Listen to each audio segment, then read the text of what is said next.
out, cause I'm here now and I'm staying. Claws out, this the fight that I've been craving. I know there's something inside of me, but it's been masked by fear and anxiety. But no more, I'ma break out of the chains. Let's defiantly. Go! I'm waking up, this ain't enough. All of my dreams were starting to rust, but I believe that I can adjust. Positive thoughts, I'm starting to trust. Nothing's deserved unless you work. Something of worth requires an urge. I have been hurt by those at their worst, but that gave me will, some power, a surge. And they know that I won't surrender, so they fear me as a contender.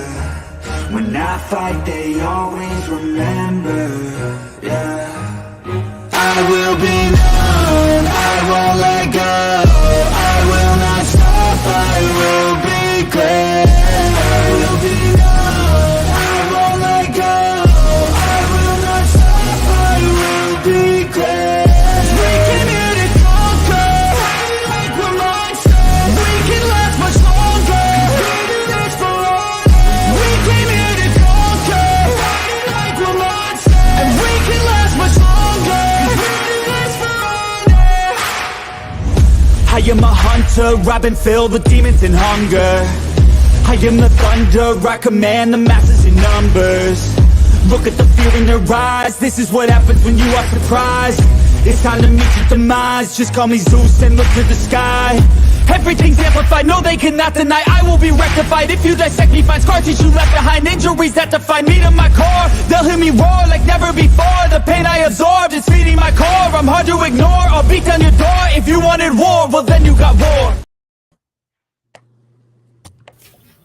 What's going on, everyone? Welcome to episode 15 of the Around the Valley podcast. We got a lot to talk about regarding NFL, some baseball stuff, especially certain pitcher that everyone's going after. Throw in there as well. I got all my co-hosts with me. What's up, everybody? Yeah, what's up, everyone? Welcome to the what up, bro? Welcome back. Chicago Sports Talk Michael experience. It's been a minute. Yep. All right. You broke the curse. You broke the Yep, curse. I went to the game barely, but it worked. Yeah, he broke the curse. He Jeez, broke man. the curse. Even though it's 2021. They never said it was possible, but YTC broke the curse. I was watching the game and literally in my head I'm like I can like picture YTC looking up at the sky as the game as the clock read zeros and anything is possible. No, I was like, Wandell, you go. I was screaming, go. That's my boy Wandell, go. There you go. Awesome. No, and I was also cursing out Saquon. You want 15 mil for that after you fumbled the game away? You want 15 mil for that? Okay. So, got some, speaking of primetime games, the first game we got, the Raiders beat the Chargers 63-21. So, obviously, everyone knew that there was no hope for the Chargers because Herbert's out for the year. They finally fired Brandon Staley, though, so he's gone. So, it took a 63-piece to realize that, apparently. So, Brandon Staley's out of there. And Raiders, ever since they fired McDaniels, they've been looking a little bit better. So, what you guys have thoughts on this game? Because this game is blowout. Two things. One, you're welcome, Raiders. You know, Giants legend Antonio Pierce. Shout out to Taj. You know, fellow Giants fan. You already know who he is. You know, saving that franchise over there. Number two, they should have been fired Brandon Staley after 0-27. Should have been fired him after that. It took a while. It took them a 60-point blowout to do that. They should have done that a long time ago. Yeah. You would think that this is a Madden score.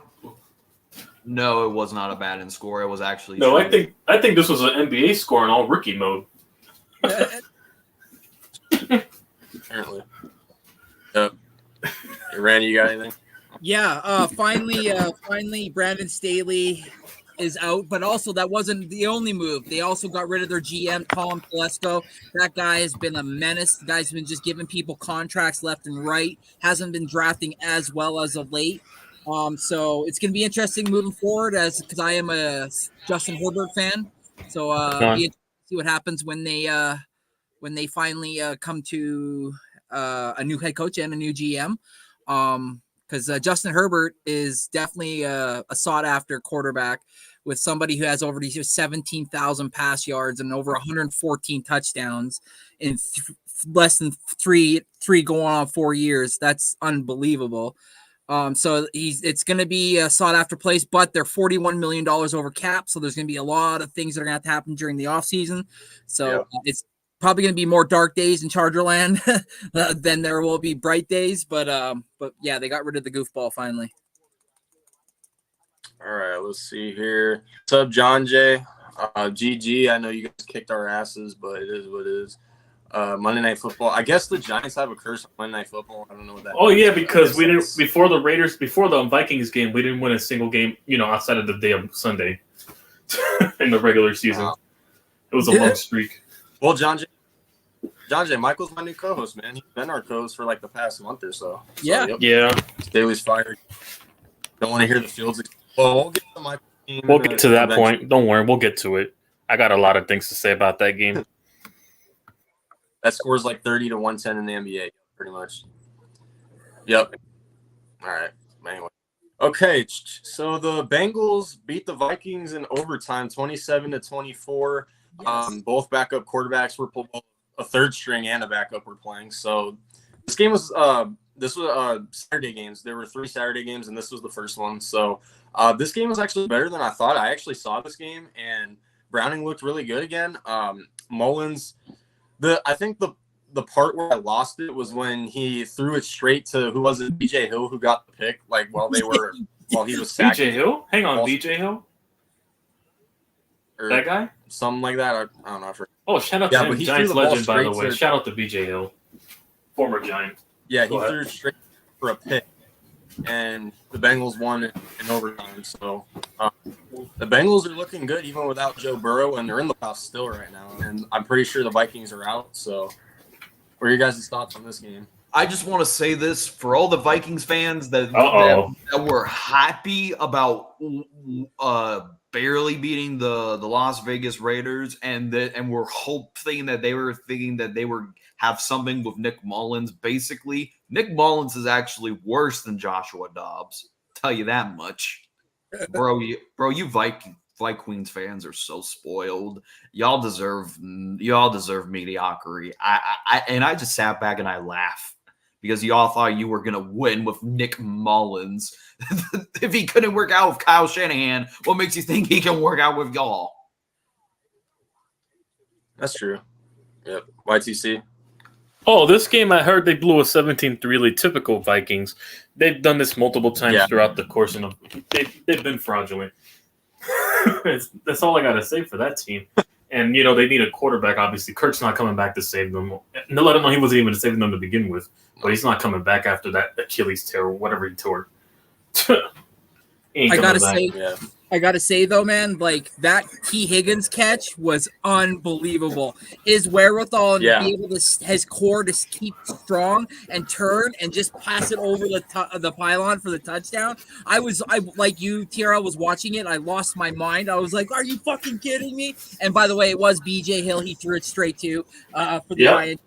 And then I don't know if anybody caught it at the end, though, when the game was over and Jake Browning was running to the sidelines. He took his helmet off and looked at the camera and threw it at the ground and said, "You fucking cut me!" So I like the little stab back at the Vikings for oh, yeah, you saw it. You should have never effing cut me! You should have never ever cut me! And then they asked him, an interview asked him, during after the game, why didn't you say anything during the week? And he's like, because if we would have lost, it would have looked like bad on me. So he's like, I just had all that built up emotion at that moment, and I just had to let it out. And I loved it. But the Drake Browning effect is working, man. Another 300 plus burger. This team, I don't know, man. Like, who knows? I wouldn't want to play that. I will say this though, Randy. With the way they're winning with Jake Browning, that's more of an attestament to coaching. And, that kind of puts the lingering thought on my mind. Maybe Joe Burrow's overrated, and we give him too much credit, for what he does right now. Since he's the highest player paid in the player of the NFL right now. it's also their defense too. The fact that they're able to overcome a lot of injuries, like right away at the start of this game, they lost their best run blocker or run stuffer, and they had to go out the whole complete game without him. And they found ways. Like they still continuously find ways. So, like you said, a testament to their coaching, but a testament to their defense. Yeah, Zach Taylor definitely. Mm-hmm. Yep, for sure. We'll get to the playoff picture as soon as we're. But let's continue for now. The Colts beat the shit out of the Steelers, and after this, I think it was today, it came out that they're starting Mason Rudolph now for next week after the Colts completely dominated Trubisky. Mm-hmm. So I was wrong about Trubisky. Me too. I thought he was gonna have a similar career. Like I thought he was gonna be solid for the Steelers, but bro, I was wrong. Yeah. So and. Who saw this coming at the beginning of the? What? Who saw this coming at the beginning of the season? The Jags, Colts, and Texans are tied for first place in that division. I mean, that whole division's competitive. Nobody thought the South was going to be, this competitive. We thought it was just a clear runaway for the Jaguars. And after the loss on Sunday, which we get to, it's crazy now. The whole division's tied. Yeah. Yep. What's up, Carcast? But yeah, that was. That's actually one of the best. Is there a possibility we might see all three AFC South teams with the way the wild card is really open? Well, the AFC is very close, so yeah, and that's crazy. And there's a possibility those three teams might get it, depending on tiebreakers. Yeah. But anyway, so the Lions responded and they beat the living shit out of the Denver Broncos, who were looking very good, 42-17. Jared Goff had a hell of a game. And the Lions are back in the winning column after a tough loss last week. So Detroit gets their 10th win season, and I thought they clinched a playoff spot after this win, but I guess they didn't. So they'll get one eventually. But as of right now, they can clinch next week. They play Minnesota. I think they'll be able to clinch if they win that one. Yeah. So if they win, they'll clinch their division. Yeah. Mm-hmm. Oh. I don't have much thoughts on this game because, one, I didn't see it, and two, it was a blowout. But I want to ask, and John Jay already answered the question, are the Lions frauds in your books? According to everyone's books, since they lost to the Bears, they're automatically frauds. No, I'm more on – I agree with my buddy RJ. Shout out to RJ. They're learning how to win, basically. They're one of these upstart teams that are finally coming into their own and starting to win. They're clearly inexperienced, they're going to learn and, have a bunch of, growing pains throughout the winning process, but that's just part of it. And this is just them bouncing back from it. They're learning how to win, and this, showing right now. They just got to progress moving forward. That's all. Yeah. Randy? I actually think they are frauds because other than the Kansas City Chiefs, name another team above 500 that they've been able to manhandle. They really haven't. Well, They got murdered by the Ravens. They got destroyed by them. They got brought back to life. And then I understand their divisional games, but then in games where you expect them to actually do something, the games are a lot closer. So right now it's like 1 week you get positive Jared Goff and, he doesn't throw more than 3 picks. And then 1 week you get Jared Goff where he's throwing 3 interceptions, but also throwing 3 touchdowns. So it's like I at this point I'm still confused at what Jared Goff the Lions are going to get this year. 10-4, a record, great record, but at times it looks like they can be stopped, and their defense hasn't at times been up to par. So for me, John Jay, I will say, yeah, they are still frauds. They're learning how. They're not going to go far past the first round, not because they're not overrated or this and that. They're learning how to win. It's a small step for them, to get to winning. This is just one of the learning curves for them to be a winning team down the line from a few years from now. So I think they are going to get past the first round just because they'll be playing a shitty team. But after that, if they have to face the Cowboys or the Eagles or the Niners or some shit like that, then they're done. That's just how it is. Mm-hmm. So. But, the Lions, I have no doubt that they will be a lot better. They're probably going to get whoever comes out the 60. I think they're going to finish around third with the list of it. Garbage Bears and overrated Packers and being killed by the Ravens. Yep, there you go. Yeah. And don't worry, John Jay, we'll get to the Bears and Browns game. You know what, John? We just go to the game because it's just – we'll get to it when we get to it. That's fine. Jericho said Bears OC out coach. They are frauds. So, we'll see. All right. So, but before we get to Michael's team, we got to talk about YTC's team. The Saints beat the Jets 24-6 in New Orleans. This game was close for, I think, about one quarter, and then Tommy DeVito went into protocol, and then it just went AWOL from there. But YTC, he also came back in the game at the half, when we got the ball back. But our defense, once again, it's a growing pain. Our secondary was consistently getting beat, and our wide receivers struggled to get open because the offensive line wasn't buying enough time for them to get open to block for DeVito. Obviously, he got sacked, 6 times in that game? I mean, you're expecting a quarterback who was undrafted with 4 games of starting experience to overcome that. It's not going to work. It was clearly, bound to, turn into turmoil. I already knew we weren't going to win out, and that's why I picked us to lose this week because we're going to a different environment, which is it's hard to win in that Superdome. It's a very hostile environment with how loud that crowd is in New Orleans, and how underrated their defense is. It's just they don't consistently get pressure at the quarterback. It's just that's practically how it's been for them all year. They've been struggling with sacks, and we've been struggling blocking at the offensive line. So one was going to offset the other, and it just happened to favor to the Saints at home. That's just what happened. I'm not faced by this game. Well, still the same thing. It's been a lingering issue throughout the whole year. We got to fix the entire offensive line. We're not doing anything because when you have a bad O-line, basically it's like pulling out your back. You can't move. You can't do anything. That's practically the equivalent to it. You have now 5. Do you have the 5th pick now, or 7th because the Bears lost? Yeah. Oh, okay. So the Bears and Jets lost, so we're 2 spots behind them. Y'all might have to trade up. Mm-hmm. Especially if we want to jump Washington, who has 4 right now, and then he lost. Yeah, Randy and Michael. You got this game. Nothing really. Other than I picked the Giants because I wasn't really believing the Saints as much this year, and I was on the Tommy Cutlets train, and that got derailed really quick. So other than that, I feel a little butthurt about that, but I'm good. Yeah. I didn't even pick us to win. I picked the Saints in this game, so I wasn't shocked we lost. I picked the Saints, and they did it. So, and I think Tampa Bay's still first. So the Saints are tied for first. Yeah. That's crazy. The Falcons lost 2 straight divisional games, so that hurt them. They're 1.5 games behind both of them. So yeah. So their season's done. But anyway. All right.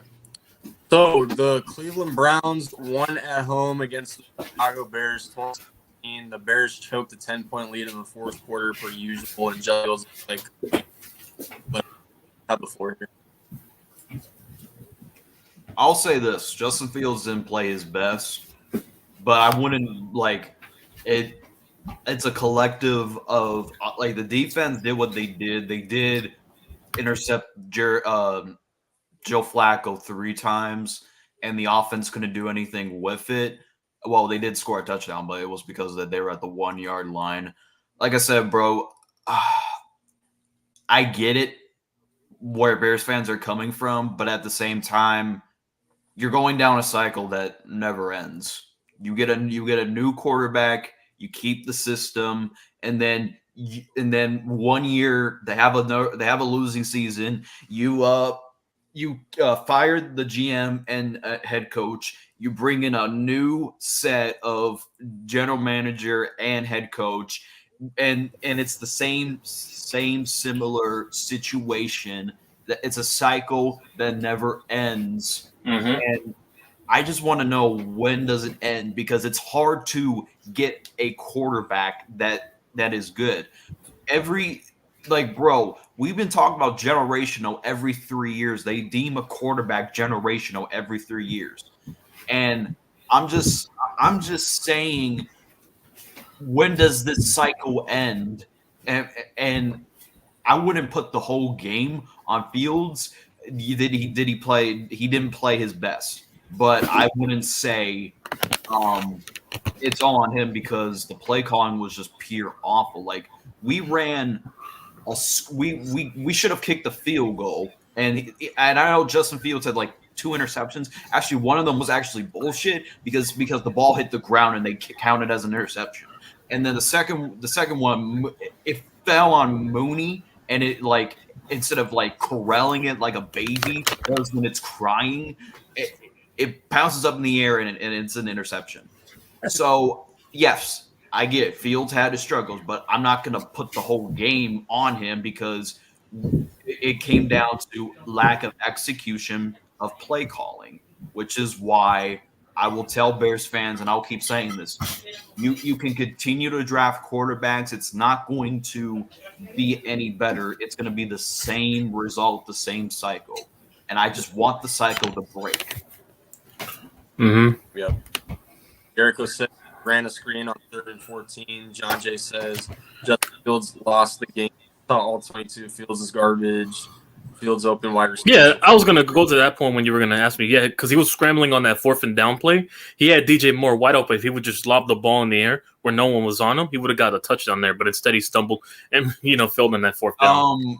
Going to that play, I rewatched it. Yeah, DJ Moore was open, but you could like he could have lobbed it. The two things can be true, YTC. DJ Moore was wide open, and Mooney missed a crucial block because that play design was for Justin Fields to roll out and take it himself. That was I asked this question: why does Justin Fields listen to his head coach?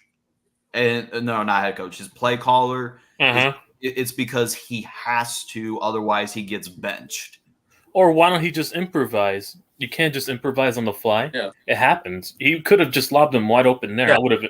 That's what great quarterbacks do. They know how to improvise when the play breaks down, or if they trust the receivers enough, to make the best play there. If he would have trusted DJ Moore there, he would have known how effective he is when he's open. He would have, opened up the offense more if he would have gotten those touchdowns. Like I said, so yeah, true. Yes. DJ Moore was open, and Mooney missed a crucial block. Okay, so I saw your stream after the game, Michael, and shout out to Jonas. When he hopped on there, he said a big issue with Justin Fields is, now granted, you guys have a terrible O-line, but Jonas brought up a good point, is that Justin Fields dropped back so many yards that's why he can't really find any open guys, because he doesn't audible the play when there's 6-7 guys that are about to blitz his ass. He doesn't audible play. And instead, he drops back 10 yards and he takes a sack. And he said that was one of the biggest issues with Justin Fields and why your offense cannot move the ball. So, and also another point at quarterback, when you're breaking the play's breaking down, right? You're supposed to, motion your receivers, motion them subtly to come back to you to get the ball. You're supposed to put your receivers in that position where they can come back and, just take the yards and play the next down, or, take the yards and just play the next down and just go from there. It's not – sometimes it's better to take 3 or 4 yards, and play the next down than just get an incompletion or lose yards. It's much better than with that. He has to learn, I try to play hero ball all the time. It just happens, You can't – not every play is going to be a flashy play. You got to take the efficient play and play the next down. Yeah, you got to live for the next down. Yeah, I get it, but I think that could be – I think that's like a mental issue, and I think that could be fixed due to good coaching. He's had 3 years to fix it, and it's clearly still the same lingering issue since his rookie year. So I don't think it's it's more of his kind of play style doesn't attribute to improvising a lot of good plays. I mean, the thing is, when does the cycle end? And I don't want to hear exactly, John. Exactly, just take the yards and play the next down. Exactly, or just run out of bounds and get like 2 or 3 yards and play the next down and be more closer than when you were before. Hopefully it was a bad game. It was just a bad game because, like I said, Cleveland, I think I gave Cleveland the benefit of the doubt way too much because that defense is actually number 1 against the pass, because we really couldn't get anything on the run and we couldn't get anything in the pass game. So I do want to see what we do against a deep bottom defense like the Cardinals and the Falcons. That's what I want to see us before we go to Lambeau Field and face the Packers, which again, we're not the bottom defense, but yeah, I get your point. But anyway, I want to say something real quick before we go on. I just want to give a quick shout out to my boy Joe Flacco. 939 pass yards already in 3 fucking games. So shout out to my OG here. Old man. Flacco. Mm-hmm. Still very serviceable. It's just the Jets made us think he looked washed. It's the Jets. Yeah, because on the Jets he looked completely washed as a backup, and now he looks all different under Stefanski. Yeah, and he was in Philadelphia for a cup of coffee. So I mean, there you go, Randy. Yeah. But all right. So the Panthers finally get a win, and they beat the Atlanta Falcons 9-7. Even though their ticket prices are 45 cents, I saw no fans there whatsoever. What? But they get the game-winning 45 cents? Yes, they're less worth than a Big Mac and a McDouble combo menu on McDonald's. What That's how. what? And guess how much Yeah, people what go to Water that is game? more expensive than to go to an NFL football game. Go to a 7-Eleven and get a cup from a Slurpee is more expensive than that. come on. One of your 45 local- cents in your Or Your since fans still don't- close to Philadelphia, if you go to Wawa, basically a sub sandwich is more valuable than a ticket. Yeah. You get a hoagie over there. And they beat a division rival. All I got to say about this is Falcons, y'all need to fire Arthur Smith. Like, I mean, how much more I can say. Whatever. You guys have anything on this game? The Falcons, they've been inconsistent throughout the whole year. Ritter's not the guy. They got to, if the Bears are trading away Fields hypothetically, keyword hypothetically, so don't get your pants off on this one, then I think he'd be a better fit over there. Or it's Seattle, one of those two. Or they can just go get a quarterback and say, screw everything. Get one of these quarterbacks. Maybe a guy like Michael, I don't know, Daniels or Penix. I wouldn't be shocked if they traded it up, with Washington, just to go get the quarterback. I wouldn't put it past me. See, hold up. Ritter was just a project quarterback, and it's clearly not working. You have to resort to Heineke. Y'all think I'm lying? I'll share this for a split second. Look at that shit. Wow. Holy shit. So, yep, there you go. 45 cents to go to an NFL game. Great job, Panthers. But y'all still don't get fans. That's crazy. But anyway. Michael, you have anything on this game? The Falcons. Hey, I'm not sad. More like our other friend, where you're hiding is sad. Cough, cough, and I'll stop. Okay, Michael. I swear where you're hiding is a secret Falcons fan. Same here. Yeah. No, man, nothing really to say about this game. It's just sad that it ended the way it did. Yeah. But it was good for me, though. They let me down. Panthers, I need y'all to pull some type of Miracle in the final. Get the number 1 overall. I don't want Marvin Harrison going to this freaking team in Chicago where he's not going to have a quarterback his entire career. But anyway, I'm trying to summon Michael because we got the Packers next, so I'm trying to summon Michael right now because he's muted. So. Oh yeah, screw the Packers. They let me down for this game. I picked them. And speaking of the Packers, they lost to the Buccaneers 34-20. I picked them, so I mean Baker Mayfield for the went off in pick'ems. that. The pick'ems, I lost the Panthers and the Packers game. I went 13-2. Those were the 2 losses I lost. I wouldn't write everything else. Yeah. Buccaneers remain first in the division. Not saying much, but they remain first, and the Packers fall out of the playoff picture. So, you guys have any thoughts on this game? Man, you could tell football is a coaching league. When a guy like Baker Mayfield, who looked like a complete bum on the Panthers, can just, all of a sudden reemerge his career over in Tampa Bay. You could tell this is a coaching league. And that's just further proof. That and Joe Flacco. You sure it's a quarterback league? Because to me, it feels like a coaching league where you could just win with a decent quarterback that's competent enough to start consistently, and under the right system can win a lot of games. This is the clear case for the Bucs. Granted, they have a horrible division, but yeah, this is just proving my point that it's a coaching league. Yep. Yeah. Also, the fact that without Hill, and they're still, they still were able to do some damage. So it's that run game of theirs too. Like the fact that they can bring out either Mostert, or they can bring out Devon Achane, or they can bring out this like another guy. Like it just always seems like they got a stable of backs. Randy, wrong game. Bucs have a good defense, by the way. I don't mean to cut you off, but I just want to address John Jay's comment real quick. I thought Lugetzi would take a big step from last year because last year he did do better by calling plays, but this year he hasn't. He hasn't. Yeah. Sorry. Yep. Buccaneers, Packers. Yeah. Oh yeah. No, also, good credit to the Bucs Yeah, defense. They've been Michael. really sleeping. Yeah, Michael, I know you got something to say. It's the Packers. Come on.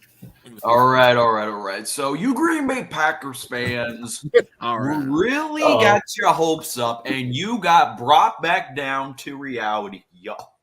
And I'll give Jordan Love credit. I normally don't give Green Bay quarterbacks credit.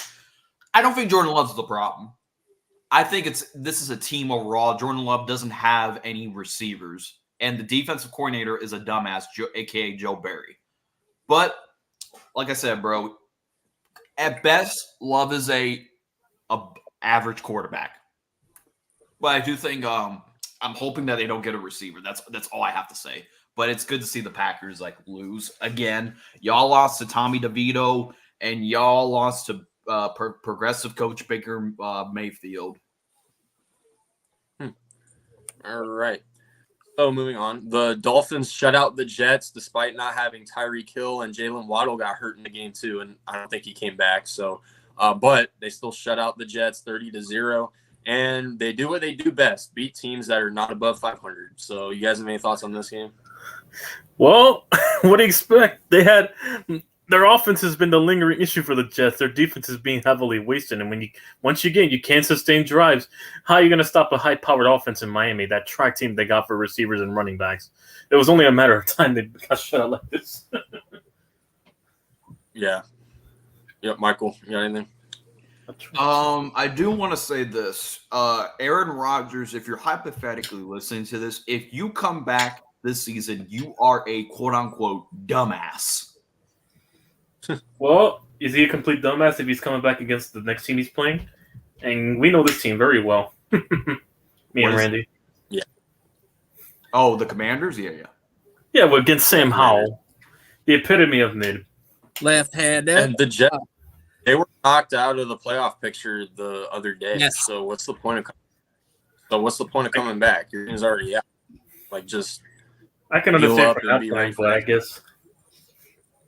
And Raheem Mostert, man, 966 yards on 198 carries and 18. I repeat, 18 touchdowns. Yep. How it is. Raheem What's Mostert? up, TOP? You missed. Damn. What's up, TOP? You missed the Bears game. You missed the Bears talk, but anyway. Yeah. TOP. TOP.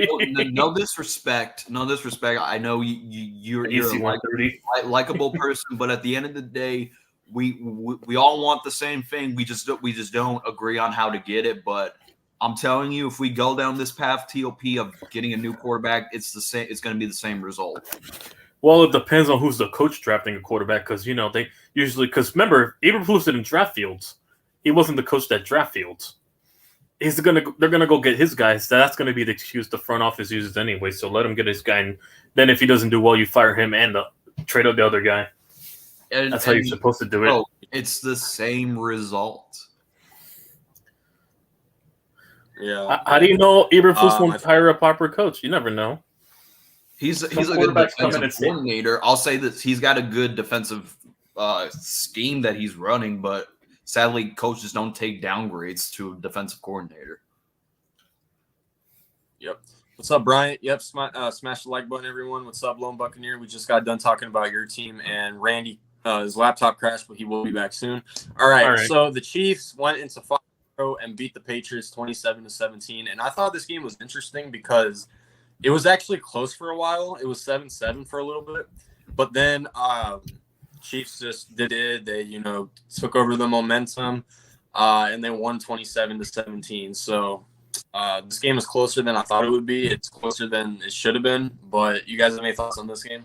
Chiefs got bailed out in this game. They almost lost multiple times with the way Kelsey was dropping. He got hurt, and also Kadarius Toney doing Kadarius Toney things, and turning the ball over to them.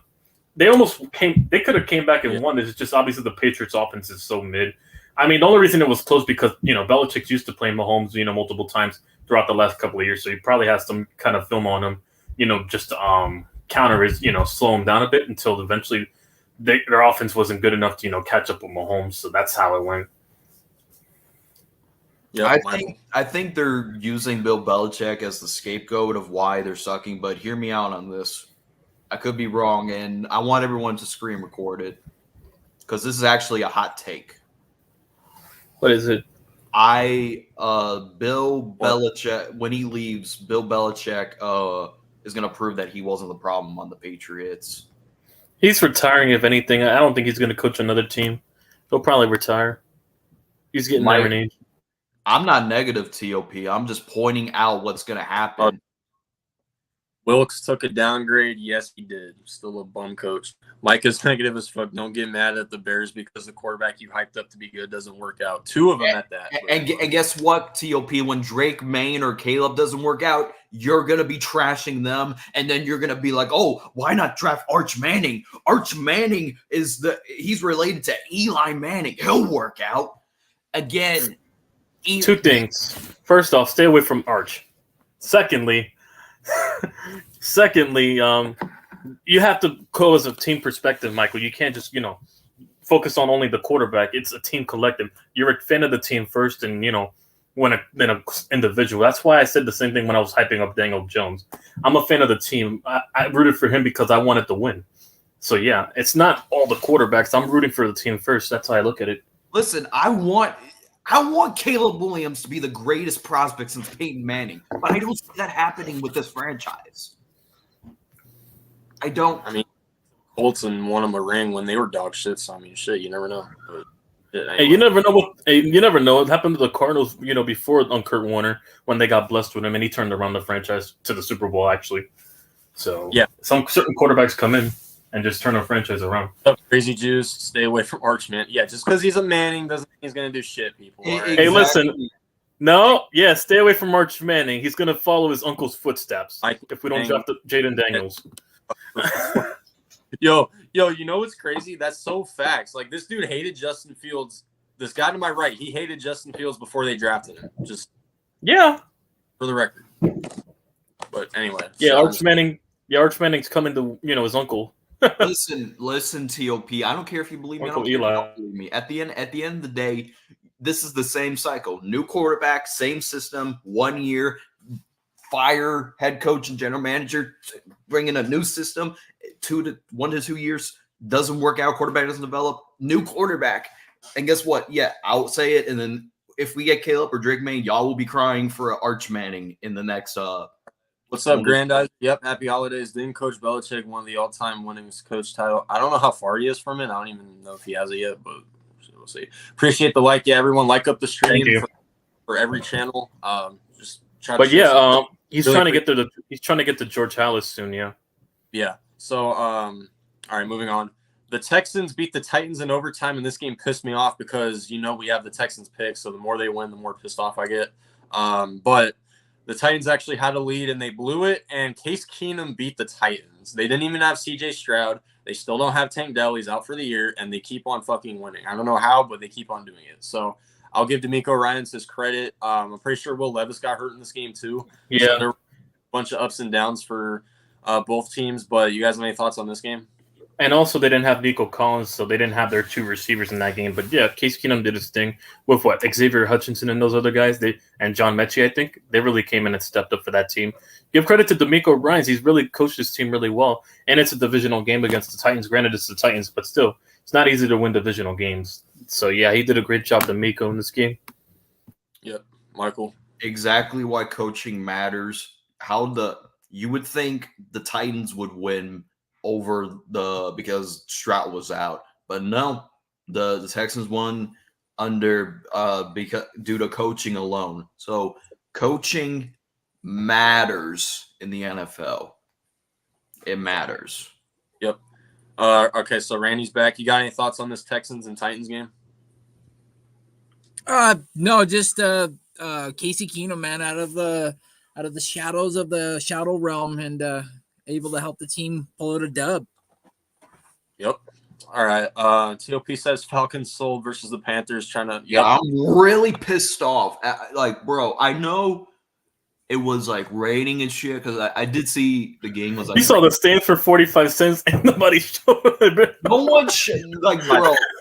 Hey, listen, if the Giants put ticket sales for 45 cents, which we wouldn't because we're New York, that shit would be packed. We were all claustrophobic going to the field. Ain't no way that shit's gonna be. Listen. Okay, so I do say this, and people don't really like tell me that. Like, I don't think that this is talked about a lot. And actually, it's true because home field advantage matters a lot in the NFL. Like, if you look at, for example, Soldier Field, and it affects how the quarterback plays in the month of December, and the coldness affects how the other team plays. But if you also the wind. Also, you watch this game. Also, the fans get into it as well. The fans can rally a team back to it. Yeah, I know. And also the wind conditions over there. Because isn't Chicago the windiest city of, the Illinois over there? It's the windiest city. And it's also right near Lake Michigan where it's most windy. And it's cold. And anything near a lake, I'm assuming it's very cold, obviously, yeah. Yeah, because my parents were there. They had to wear like a super duper heavy jacket because it was so windy. But going back to my point, the Panthers didn't have anybody in that stadium. It was like the 2020 year where it was empty stadium. That year, home field advantage didn't matter for anybody in 2020 because there was no fans in the stands. So in order for, home field advantage does matter, but if you have an empty stadium, you have no excuse to not win because I do believe home field advantage matters a lot in the NFL for a lot of reasons. Agree or disagree? Okay, let's get to the chat. What's up, Chad? And CPG, what's up? Falcons, yep. But yeah. CPG. Yep. Okay, so all right, my beloved Arizona Cardinals take a shit against the 49ers and they lose 45-29, and we fall to 3-11 on the season. And the Niners remain first in the NFC. I'm pretty sure 11-3 now, so they're doing their thing. I'll start off by saying this. While I do have my opinions about Brock Purdy, about him being a system quarterback, this and that, I will give him his credit, even though he did all this against. He did all this against the weak-ass Arizona secondary, but I will give him credit for what he did.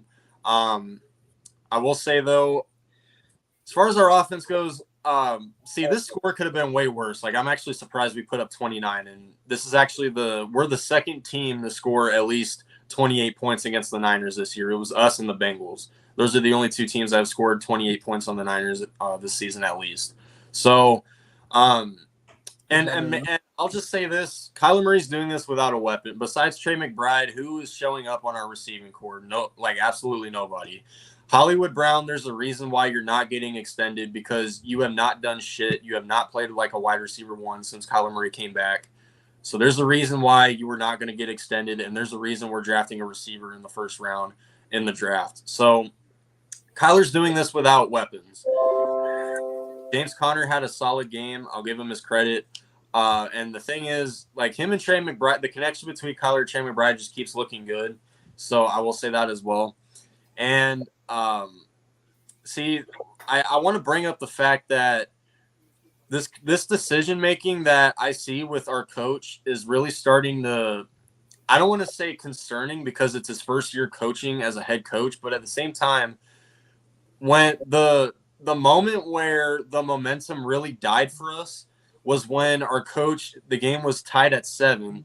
Our coach could have kicked the field goal to go up 10-7, but he goes for it on 4th and 3. And Kyler Murray throws a stupid-ass pick six to Charvarius Ward. And ever since that happened, that's when the momentum died. That's when the Niners went on their run.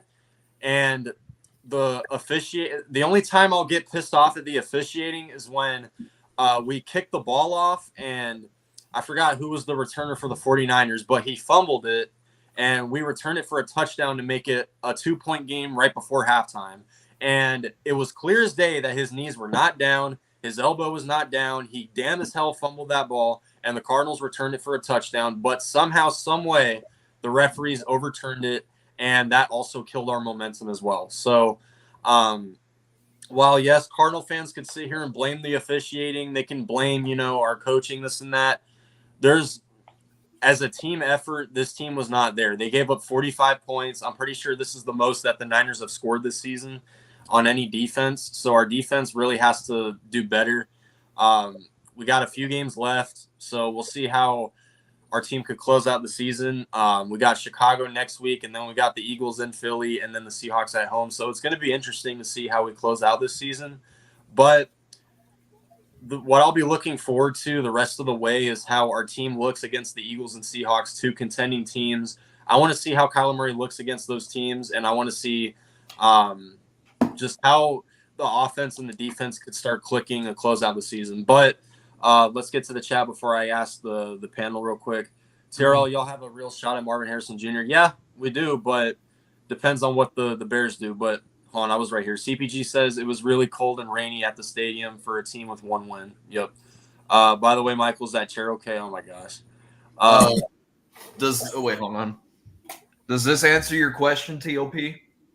Why would you throw your chair over a football game? Like, come on now. But anyway, yep. And bro, you broke your remote over the Cardinals. I don't want to hear it.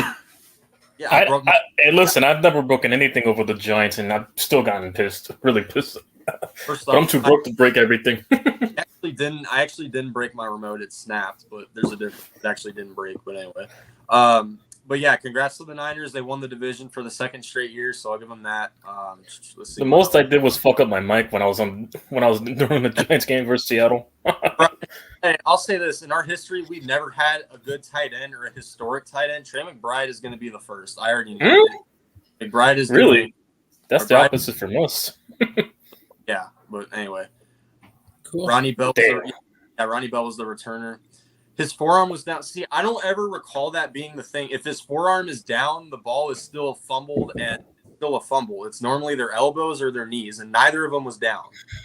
So in my book, that's but anyway, it is what it is. But yeah, that game was kind of weird in a way, but Niners did their thing, so I'll give them that. Cardinals Bears score prediction 14-10. Oh my god. All right. But does my panel, you guys have any thoughts on the Niners and Cardinals? Because this was I do McCaffrey for MVP, by the way. That's all I gotta say. McCaffrey should win MVP, not the other guy. I do have something to say, and I do know I'm supposed to do this whenever Gavin decides to make up the script, but I do want to owe TRL a public apology. I was not familiar with Kyler Murray's game. Thank you, Michael. After 3 fucking years, he finally admits he's better than Justin Fields. Great job. Holy shit. Amazing. Great job, Michael. I do think, though, you guys are going in the right direction. I just don't think you have a playmaker on offense. Yeah, we don't, which is why we're trying to get Marvin Harrison Jr. But, anyway.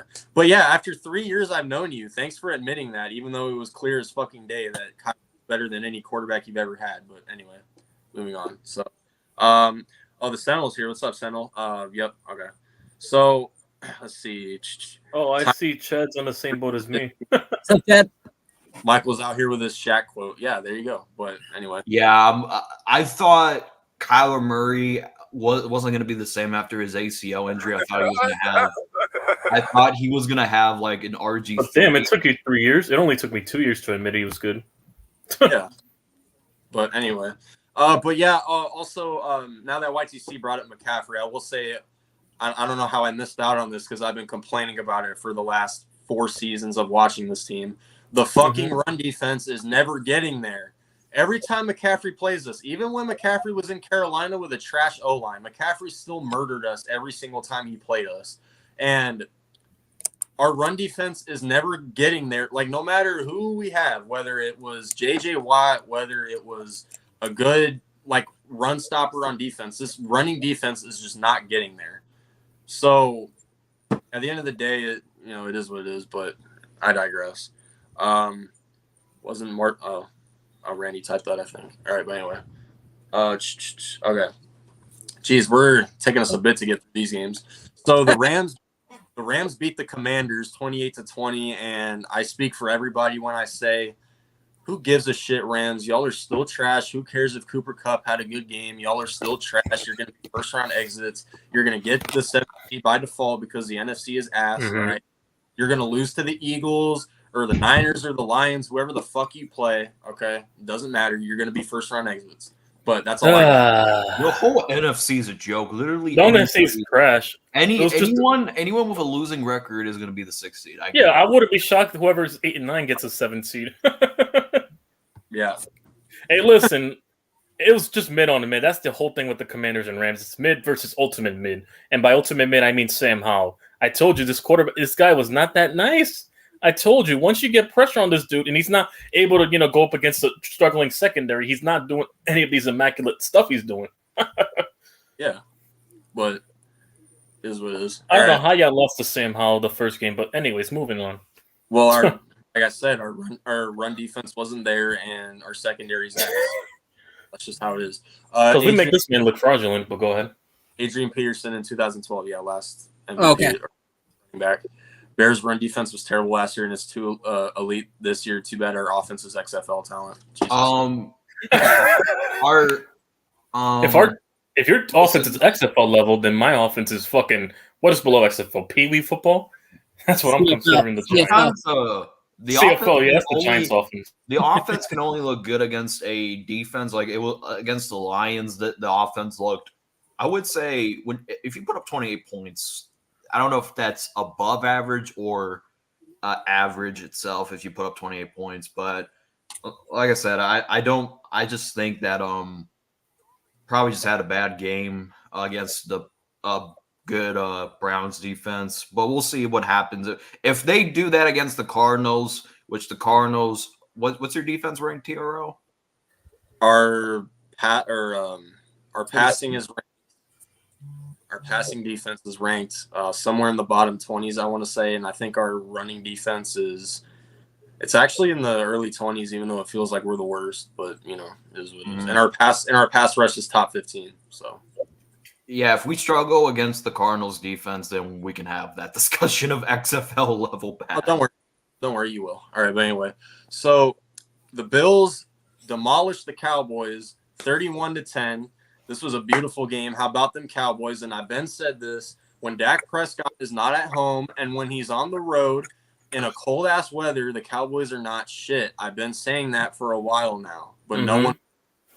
So Cowboys, you may be undefeated at home, and Cowboys, if you guys want to actually win a playoff game, you guys better hope you win the division, because if you have to be our team on the road with the way y'all are playing on the road, your first round exits again. That's just how it's going to be. But unless they play the South, but yeah, I got two NFC East fans with me, so I'll let them give their thoughts on this game. So, you want to go first, Randy? Sure. I'm just going to be really quick. I just wanted to say the Cowboys really hurt themselves last night by actually losing this game to winning the division. So as long as the Eagles take care of business, and I hate to say it YT, but if we beat you both those games, we have a better record against the NFC than they do. Therefore, we would have one of the best shots at repeating in this division, which the last time I believe was 2004. So, but yeah, shit on those Cowgirls because I hate them. Mm-hmm. Cowgirls, simple. And also, their defense got exposed in this game. You let James Cook run all over their defense, because I noticed with the Cowboys, their defense is built around the personnel to defend the pass. When you take away their ability, to play, they when basically they run the ball, it opens up the pass game. But when they have to play a team that can run the ball really well, like the Niners and Buffalo, as you saw, and also James Conner, I think, was having a field day against the run defense in that game as well when they won with Josh Dobbs. Yeah, basically, when you run the ball really well against the Cowboys, they're not a team equipped to stop a bell cow running back that can run 18 to 25 times a game. And then when you take that away, it's going to force the pass defense, to have to play on their eggshells, because they don't know when they're going to pass the ball or run a play action and catch them off guard, when they could just run the ball, really want to move the ball, just picking up first downs after first downs after first downs. Basically, that type of game is like, a boa constrictor strangling its prey. You'll eventually keep fighting it, but eventually you'll pass out and, you stop fighting throughout the course of, as time progresses. That's just basically how it feels when you run the ball and you wear out a defense.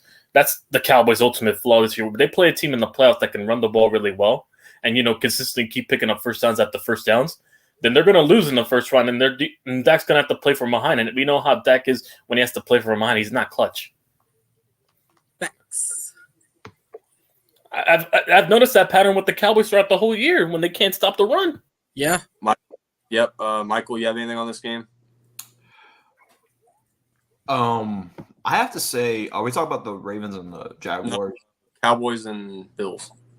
All I have to say is this. Yeah, Cowboys, I thought they were it was almost time to admit that maybe they were them boys. Because they're good. But goddamn, we'll get through these games eventually. Jesus. All right. The Ravens went into Jacksonville and beat the Jaguars 23-7. Trevor Lawrence has a concussion injury after a high ankle sprain a couple weeks ago. And this game shocked me because I did pick the Jags because if you look at the history, the Jaguars always beat the Ravens for some reason, but this time they just didn't. And Ravens 16. So, and the Ravens stay first seed in the AFC. So, thoughts on? Oh yeah, I watched this game on live last night with John Jay. This entire game, basically, I don't know why they rushed Lawrence back that quickly after that Bengals game. They should have rested him the week before against the Browns and, focus on the bigger threat being, versus the Ravens. I thought they were a much bigger threat than the Browns right now because the Browns were struggling with, the quarterback injuries and stuff. It would have been better off to, your quarterback to play Lamar than some random backup, even though they still lost in that game. But yeah, he was a bigger threat. And you have the home field advantage. You want Lawrence very healthy so that way he can play fully efficient. And basically, I felt he's rushing. You could clearly tell his ankle's still bombing him out. His receivers were dropping, and also the Ravens were just running the ball really well against their team and driving on the field at ease. Yep. Michael? All I have to say is this. Can we stop? And I repeat, stop throwing the term generational. Trevor Lawrence is not meeting up to your everyone wants to talk about Caleb is the greatest quarterback prospect since Peyton Manning. Guess who Trevor Lawrence was compared to? Peyton Manning, Andrew Luck. Actually, let me ask you guys a question. Well, he's injured right now, but yeah. Who's having a better run currently, or had a better run? Andrew, would you rather have Andrew Luck or Trevor Lawrence? Andrew Luck. Well, yeah, we don't know yet because Lawrence is. Me off that. I'm taking Andrew Luck. Andrew Luck was just on a bum dysfunctional Colts organization on a different team like the 49ers or, a team that can actually, has a competent, front office to an extent where they can, consistently draft good offensive line and skill positions. He would have definitely had a longer career. Yep. Randy? No, I don't really have much. I missed this game. I was doing some stuff, so. Okay. All right, and tonight we got the Philadelphia Eagles taking on the Seattle Seahawks in Seattle. Need the Eagles to win so bad. Don't want the Seattle making the fucking playoffs. So Eagles and Seahawks, everyone in the chat, who is your guys' pick?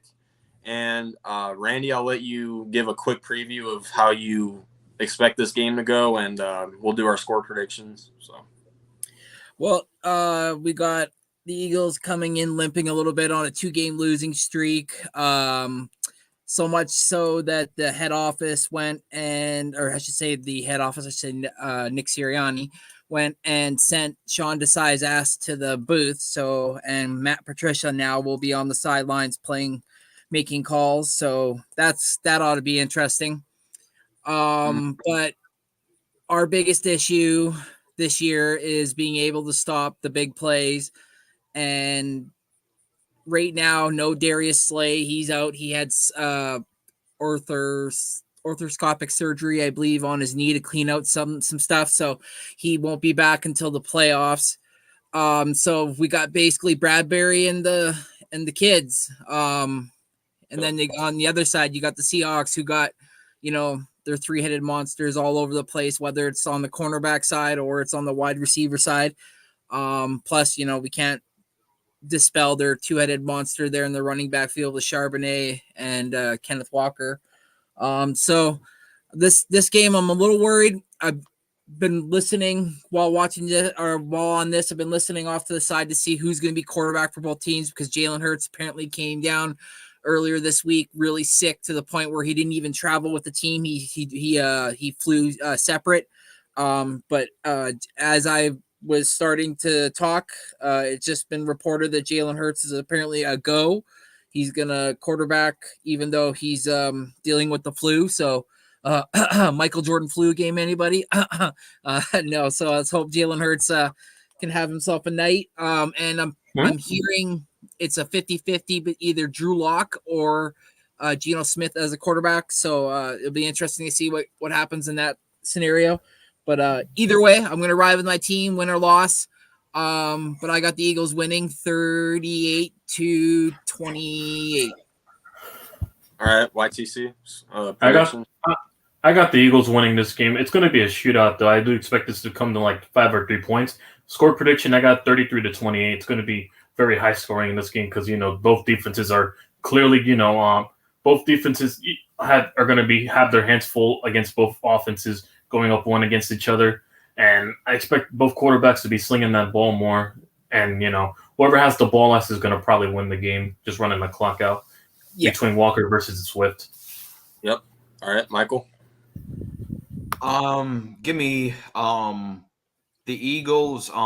If y'all thought the Chargers and Raiders game was bad, wait until you see this game, folks. Guarantee it. You think this game's going to be bad? Okay. Yeah. Okay. I got the Eagles winning 31-21. So that's my pick. Tosh says Eagles. Oh, my God. TOP. Michael's so mad that his booth thing, Justin Fields, isn't working out, is getting the hating now, going out sad. All right. Jericho says 30-10 Eagles. Tough game. Yep. All right. Bryant's rooting for the Seahawks because he wants the first seed, even though it's he's going to be rooting for Seattle, then the Giants for the next 2 weeks, and then the Cardinals. I hope you keep this same energy when the quarterback that you want doesn't work out. Okay. Yep. All right. But, geez, it took us an hour to finish those games. That's crazy. All right. Like, for real. We got more content. We're the guys that provide. Yeah, we still got NBA and MLB to talk about. So this may go. We got plenty of content. So all right. So I want to do something interesting. So this is the playoff picture as of right now. Sick. So if the Eagles win or lose, if they change it, I don't think the Seahawks would go in either if they won or lost. So, this is it as of right now. So. What are your guys' thoughts on it? And do you guys see any teams eventually falling out of the playoff picture? So we got the Ravens and Niners at the first seed. And then we got Miami and Philly, second seed, third seed, Lions and Chiefs, Jacksonville and Tampa Bay for fourth. And then the wild card teams, the Cowboys and Browns, Vikings, Bengals, Rams, and Colts. So do you guys see any of these teams slipping out or maybe, going higher? Yeah, NFC, definitely. Probably the Vikings and Rams. They're one of the potential teams that can fall out to 6 and 7 because how trash the NFC is, and a couple of teams, including ours, are technically in the hunt. That can possibly happen, but yeah. With how open the NFC is right now with the hunt, I could see the 6 and 7 seed being changed in a couple of weeks, and also the 4 through 6, 7 seeds in the AFC as well, because a lot of teams are going to be, fighting because they have similar records. They're like, 7-8 wins currently now, and it's going to all come down to tiebreakers. Some teams, still having winning records, but they're still going to get eliminated somehow due to tiebreakers and whatnot. So that's going to be unfortunate. I could see that happening in the AFC. I don't know about that. I see Detroit being a first-round exit despite who they face. I mean, unless they're playing Minnesota. Of course you do. Of course you do. Listen. Yeah, of course. I mean, I think if Detroit's at home playing Minnesota or LA, I think they can win that if they're playing one of those two teams at home. I don't know. Detroit's. I wouldn't be shocked because Minnesota's fraudulent. Hey, listen, if Daniel Jones could beat them, no way Jared Goff doesn't beat that same Minnesota team without Kirk Cousins. Yeah, but the difference between that defense you were facing, their defense, the Minnesota Vikings defense is actually they have a good coordinator. They just don't have the right pieces around. that. And also the Rams are inconsistent as well. They're very on and off as well too. So we're talking about two inconsistent teams like the Vikings and Rams. You never know which side you're going to get from Goff or no, not side from Goff, from Stafford. I meant. What is it with the Cowboys and Buccaneers always running into each other somehow every fucking year? Like, look at this shit. It's going to be basically who doesn't win the NFC East. Basically, either the Eagles or Cowboys are going to be up for there. Play Tampa or whatever. No in between. Or Tampa Bay or New Orleans, one of the two. But we don't know if there will be a trap game. Yeah, because anything could happen in the playoffs. But this is it as of right now. It's obviously not going to be this way by next week, especially in the NFC. But this is it as of right now. Pretty interesting considering, I mean, it'd be nice to see the Chiefs and Bengals of Burrow were playing again, but, it is what it is. But, yeah, like, this is a good bracket. That'd be great. And, I mean, if you look at the AFC, too, it's actually really close as well. So. Jaguars, and the rematch of the Jaguars and Cleveland is going to be interesting. That rematch, if Lawrence is healthy. Yep. Even Steichen with the Colts, man. Like, yesterday he had Trey Sermon and another guy, something Montgomery or whatever, and like he makes it work. Like, you got to give him his due too. I mean, shit, he lost his starting quarterback and has had Gardner Minshew ever since, and they're Gardner Minshew against Tua. Hey, don't sleep on the Colts. With their defense as well. I think they have a better defense than Miami. Miami's been up in there with the defense. Mostly been their front seven really. After that, their secondary's been questionable. Yep. But people in the chat, let us know what you think about this bracket. But hold up, let me back out of this real quick. All right, we're done with football. It was a good hour. We got a lot to say out there, but so we're done with football. But for the past couple, I've been doing this lately. I'm gonna pick for today's NBA games, just because it's interesting to see what we've been picking lately. Okay. So. We got some NBA action today. There's actually quite a bit of games, as you can see. So interesting. Yeah. So the first one, this should be a really good game. We got the Clippers and Pacers. Who do you guys got? Give me the Pacers at home. Pacers. Home team. Yeah, I'm taking the Pacers on this one. They're really a stinky good team this year. All right, Michael. Oh, is he muted? All right. I got the Pacers winning. You guys already knew I was going to pick them. So yep. All right, but let's see what the chat said. Of course, Taj is going to say Pacers. Come on now. Yeah. I mean, I get it. He picks his team no matter who he faces. I'm the same way. I'm not picking them today, though. So. But, got some. Well, I got the Pacers, but yeah. Let's go with the 18 people watching. Make sure to like up the stream for every channel on.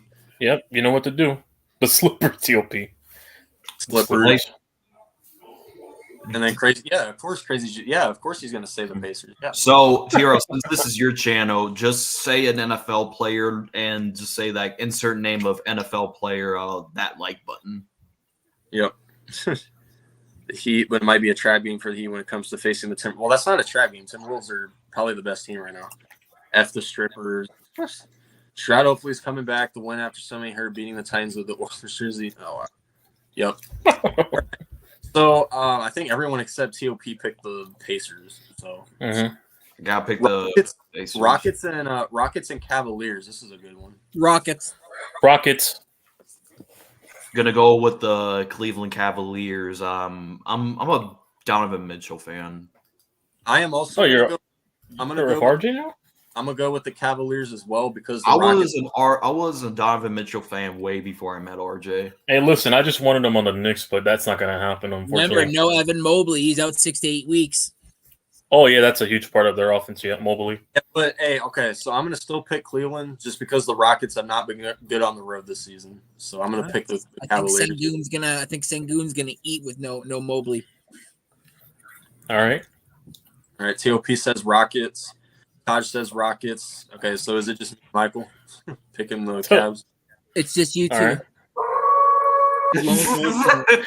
Lone wolf, bro. Just you two. All right. Yep. But anyway.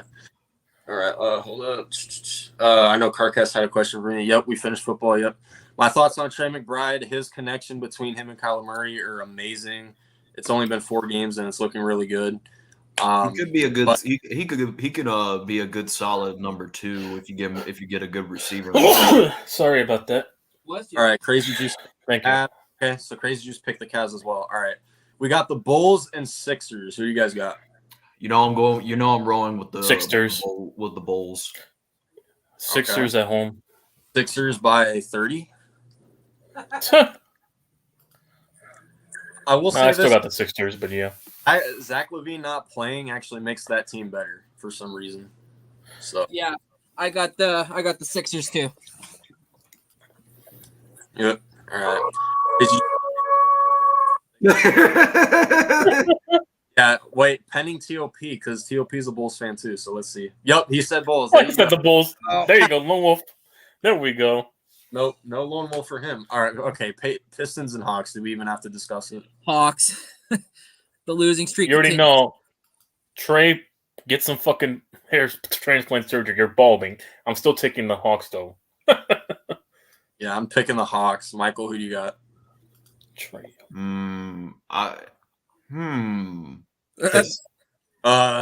Pistons. Nope. What? Kidding. What? I'm kidding. I'm taking the Hawks. I wish the Pistons pull an upset. Screw Trey Young. Always. I hope Always the screw Trey Young. I hope the Pistons lose all the way until they face the Spurs, and then the Spurs beat them still. Okay. All right. Yeah. Detroit Bobcats. Everyone picked the Hawks. It's not even a debate. Timberwolves and Heat. This should be a good Wolves. Wolves. You know what to play.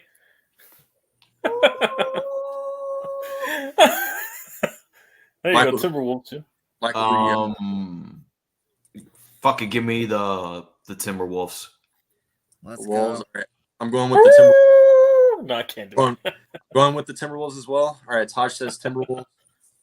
Timberwolves, Taj. Pistons are a new pay process. Yeah. Process of eating ass. Yeah.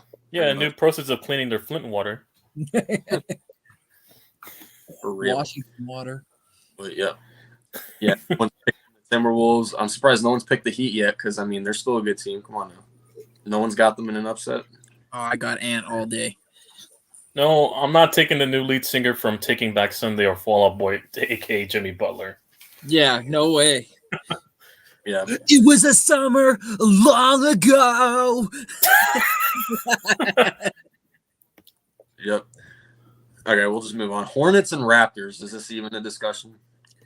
Just want to say before anybody picks, Bridges was denied entry into Canada after pleading no contest to felony charge of injuring a child or a parent member, so he's not allowed to be in Canada. So he will not be playing for the Hornets. So I got the Raptors. I got the Raptors. Unfortunately, no, I'm just kidding. Oh, Canada. Yeah, I got the Raptors too. Go. Michael. Raptors. All right. Taj says Raptors. All right. And just so everybody's aware, the Raptors did get murdered just about a week and a half, 2 weeks ago by the Hornets. So it's the NBA. Matchups really matter when it comes to the NBA. That with the Raptors a lot is that the Raptors. It's the NBA. Like what is it with the Raptors beating contenders but losing right? to teams? Yep. Matchups. That's the NBA for you. Well, not just that YTC. I think, and also TR. I think it also comes down to like we're playing up to our competition, and then when we got teams that are coming in, we're playing down to them. Like to be completely honest with you, like it's like teams like the Hornets and the Spurs and the Pistons, we should have like ran through. We either. Like the Pistons, we didn't lose to, but the other teams we lost to. But the Pistons kept it close. But then when we played Milwaukee, we beat their ass. When we played the Suns, we played you guys well. It's like I don't get it, man. I just don't. It's the opposite for my Knicks, but yeah. Okay, so Crazy Juice says Wolves and Raptors. Okay, Grizzlies and Thunder. Is this the game Jaws back or? No, he's back on the 19th. Okay, so tomorrow. Okay. Right. Ja's not back yet. Last game without Ja Morant. They're playing the OKC Thunder, so I'm going to go with the Thunder. I'm taking Thunder too.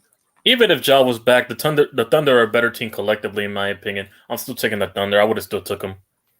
Give me the Thunder. All right, TOP says Wolves and Raptors. All right.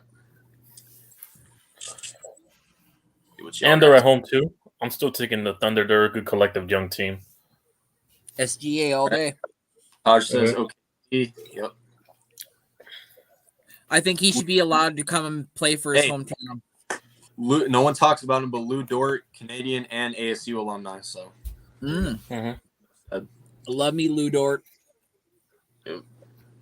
enough said about that. ASU alumni. When I play 2K, I always build my roster off of just Canadian players. Always. Bench and start. No, I play with the Thunder online with the tier rims. They always win me a lot with the Thunder online. Oh, absolutely. The length and the shooting. All right. Well, wait for them while we. Okay, so Crazy Juice says Thunder. All right, so everyone pick the Thunder. Okay. Mavericks and Nuggets. Nuggets. Michael. Give me the Nuggets. All right. Joker over the Twinkie. You guys already know who I'm picking. So. Yep, the Joker over the Twinkie. He's taking the Mavs. I'm not picking the Mavs. All right. TOP said OKC. All right. Very poor choice of words. Everyone's picking the Nuggets. Yep, screw Jalen Brunson's coffee carrier, Luka. Clearly carried that team. Yep. Jokic is gonna little bro Luka. Yep. All right, so everyone picked the Nets and Jazz. Nets. I actually got the Nets on an upset too as well. Something's telling me. The Nets. I got the Nets as well. Michael. Give me the Utah Jazz. Oh, all right. Upset. Interesting.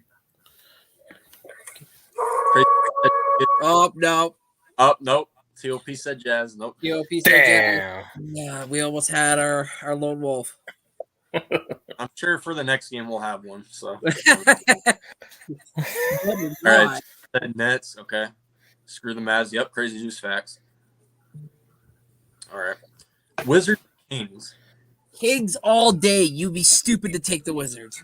Got the Kings. Come on now. Light the beam. Light the beam. Give me the Kings. Michael.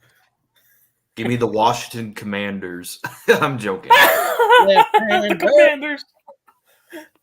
I said that on purpose. Left hand stop. Who are we? The Commanders. Sounding. I'll take the Kings. Yeah, denied you. He denied. Denied.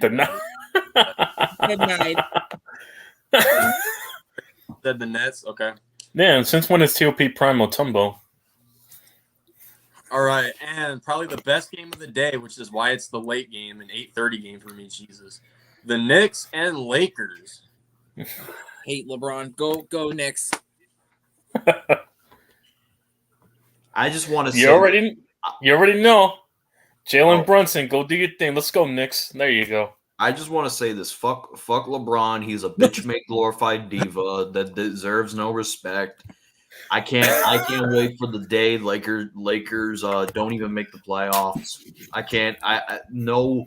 There will be no world where LeBron will be better than Jordan. Y'all saw my video I did on the Lakers.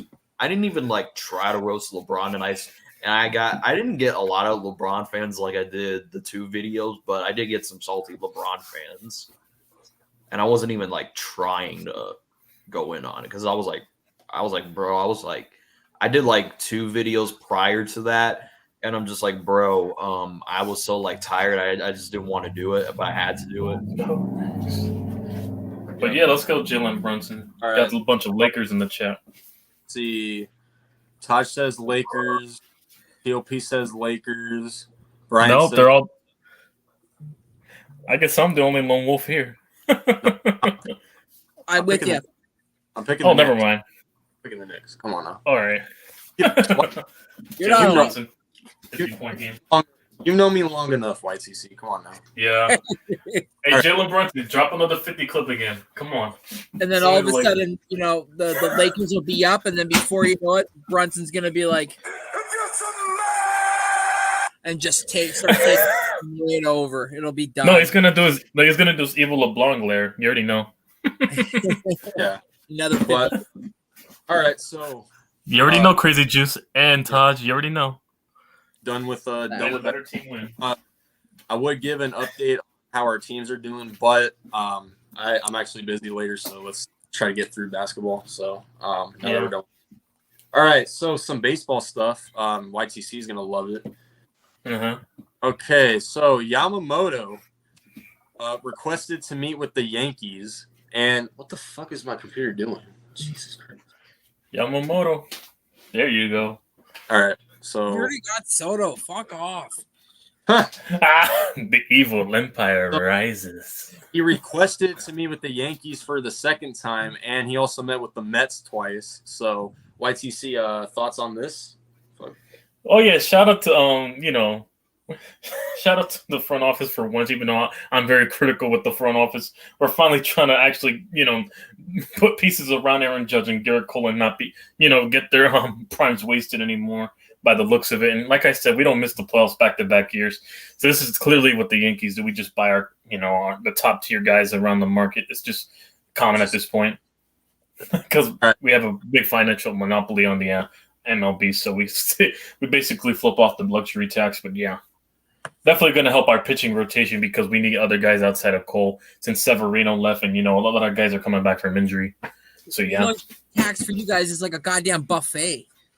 Yeah, it's like basically you're like Donald Trump and you drop $100 and you just still walk past $100. Yo, because you're that rich. If he picks the Mets over the Yankees, that shit is just. Oh, I'm gonna be pissed. I'm gonna be because now they took Severino and now they got their stuff next to. Okay. But I mean, as long as honestly, I really don't care as long as he doesn't go to the Dodgers. That's all I care about. Hey, listen, we need another guy too because they got Ohtani over there now. So when we play them, come on, like Dodgers. Dodgers are really going to spend $1 billion on 2 players if they get Yamamoto. Yeah, $700 million on Shohei, and Yamamoto wants $300 million. So come on, really? No, we got the money for him. Obviously, it's the Yankees, but yeah. Meanwhile, the Cubs aren't doing anything. Yeah. Let's see what else. Because we have Blue Jays. So, speaking of these fucking meth smokers in LA, Tyler Glasnow gets traded to the Dodgers. With the Rays? The Rays, yeah. So he got traded to the Dodgers. Well, that's less people in our division. And they also gave him up in the AL East. They also gave him an extension for 5 more years for $130 million. So, I mean, I'll say this. Number one, Glasnow's injury prone. So let that sink in. He's injury prone. He plays about 80 innings a season. So have fun with that. And not just that, like I said, you finally got a pitcher. You finally got an ace, which honestly, you're not going to bring you're not going to bring Kershaw back. So, and what do I mean by ace? I mean ace for this season because Shohei's not pitching. So you finally got your ace for this upcoming season. So you got, but like I said, it doesn't matter if you don't have good pitching and if you don't have the wrong manager because you guys have had the wrong manager for the past decade. So, I don't know what more I can say about this team in this city that I haven't said in previous videos and that hasn't already been said about most ran down cities. Like, this is just a disgrace. So, listen, Dodger fans, I know you guys hate me, and that's perfectly okay because I mean, so that's what I expect. But I will be damned if you can't sit there and admit to yourselves that I have been right about this fucking team for the last 5 fucking years. So I told you the way you play baseball while you were winning the division, a weak ass division, get through that, but you may do that for a few years. But with that type of baseball, without the proper manager and team assembled, isn't sustainable, and you're not going to win a World Series. I was right about that. I said not re-signing Corey Seager would be the start of your downfall. I was right about that. I said the moment someone in the division gets a franchise player, which now there's definitely two for sure in this division with Corbin Carroll, and I guess you can include Tatis Jr. that, whatever, that you're going to play second fiddle to those teams. I'm right about that because the Diamondbacks whooped your ass last year. And I say the Diamondbacks are still going to be better than you next year. And I bet you're right about that. So I wouldn't be shocked. Like, when are y'all going to listen? When are y'all going to realize that I know this pathetic fucking team better than you do? So you guys can enjoy this Tyler Glasnow trade. You guys can enjoy paying Ohtani. Y'all get Yamamoto, then, I mean, that's cool. But you guys are the Dodgers. You have the wrong manager, and you're going to fuck up in the playoffs when your pitching is injured like it always is. So there you go. That's my rant. But Randy and YTC, you guys have any thoughts on this trade? Typical Dodgers trying to buy their way into it. They don't. They still don't got a good bullpen. That random editor. What up, that random editor too? Yeah, I'm gonna shout out to the random editor. I'm gonna be doing more Roblox streams with him. All right. Crazy just says doubt that they will get Yamamoto. I don't know. Yeah, look of course. It's like me with LA, like you with Wisconsin. So I mean, there you go. Yeah, that's me with Philadelphia. Sports overall. So, yeah. But Randy YTC or Randy, you have any thoughts on this trade?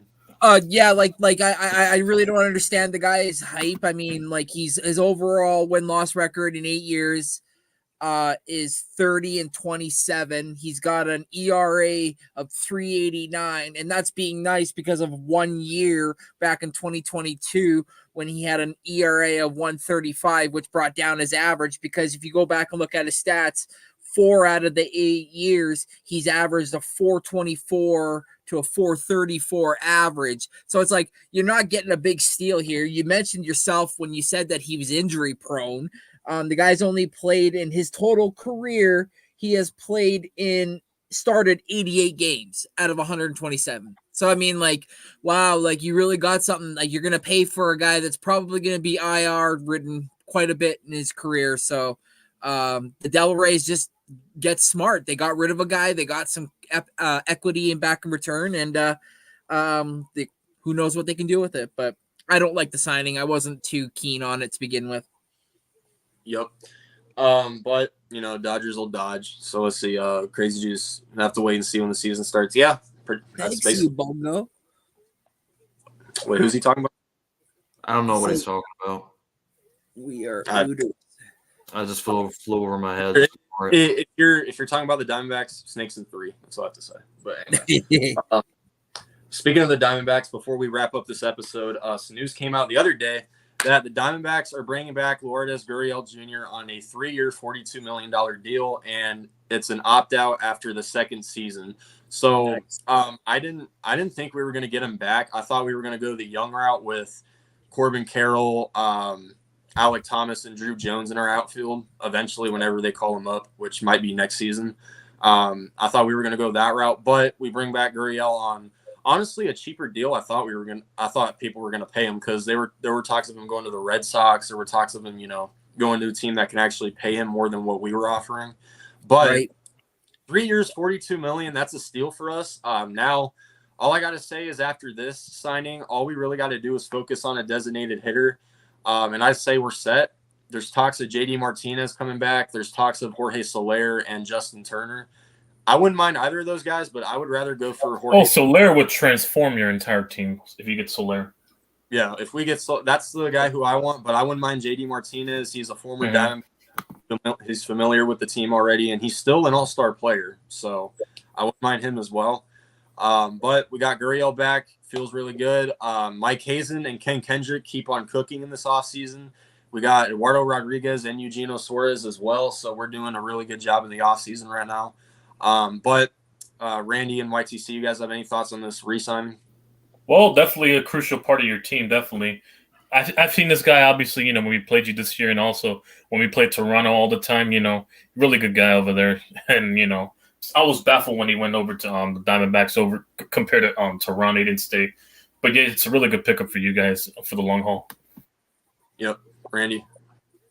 Yeah. I was kind of hoping there would be a chance that the Blue Jays might think about bringing him back home and, making him one of our left fielder. But he signs a pretty, like you said, a pretty damn good deal and a decent buyout at the end there. So as far as when it comes to my Blue Jays, I'm hoping that we're still either in on Cody Bellinger because we do need a left-handed power bat, and like you guys, we are also interested in what's his name there, JD Martinez, to play DH for us. So we'll be on the lookout for that potentially too. So, but so far, Jays haven't really done much. We've been in quote unquote talks for everything, but it always seems that everybody else comes out in the end, and we're still sitting there holding our hands out with nothing in them. So hopefully something happens here soon, but we'll see. Yep. Mariners have a lot of interesting good players, and Mariners aren't doing anything. And Which makes no sense. Yeah. They almost made the playoffs too, and they made the playoffs the year before that, and they just don't care anymore. It's like, what the hell are they doing? I mean, right? We robbed them of getting Paul Sewald and Eugenio Suarez now. So it's like I don't know why the Diamondbacks always do that. Ever since Mike Hazen became our general manager, he's mainly only traded with the Red Sox and the freaking Mariners for some random ass reason. Like, I know he used to work for the Red Sox and this and that, but it's kind of weird. Yeah. Rumors about the Mariners trade. Is there a rumor about a trade going on? Not that I know of. Eugene. Teoscar Hernandez didn't re-sign with them, so they're apparently looking for a right fielder, but nothing much more than that. So a right fielder. Okay. So, I mean, the Mariners are just selling right now for some reason. I don't know, because they're a playoff team, or they were a playoff team, but they have guys. They definitely have some weapons, definitely. Yeah, but I don't know, man. It is what it is. I mean, the Mariners took them 2 decades to make the playoffs, and I mean, now that they are a playoff team, they're just letting it go for some reason. Selling guys off. I know. I don't get it. Trade deadline. Get rid of my number one closer. It's like, what? Yeah. Which, thank you. The guy is the reason we went to the World Series. So that was an amazing trade. Yeah, because you needed to trade because it was right before the playoff series, right? Yeah. Suarez. Yeah, definitely helped the bullpen because you were complaining about the pitching rotation throughout the whole year. Yeah, that's how it was. Awesome. And honestly, for the Diamondbacks, I feel like we could use another bullpen pitcher. I don't know who's out there as far as free agency right now, but I mean, I wouldn't mind bringing in another one. It is what it is. So, I mean, or even the trade market, even too. Yeah. Yeah. There's a lot of guys that are out there that we can use, and our owner or play the kids though. You might want to go to the minors and get or that. Yeah, exactly. Yeah, or even just that. Yeah. No, because that's what the Yankees are doing. We got rid of Higashioka and we called up Anthony Wells for a full-time spot on the roster as well. So we're doing the same thing too. Like bringing up the young guys. No, but if you look at the teams that have spent the most in this offseason, the Diamondbacks are third. Martin Perez just signed. Our owner has never, ever spent money like this before, and it's actually kind of interesting. So, I mean, you went to the World Series. You don't think he wants to go back? Oh, hell yeah. I mean, yeah, but like even so obviously the Dodgers were first in spending in the offseason, and then the Phillies were number 2, which I don't know how because I don't recall them. I mean, they got Aaron Nola back, but other than that, I mean, who did they go after? Like, because I don't really remember, but I don't remember really signing anybody. Like you said, other than re-signing maybe their hometown talent, like the guys that they have in house. I don't remember bringing in a big name.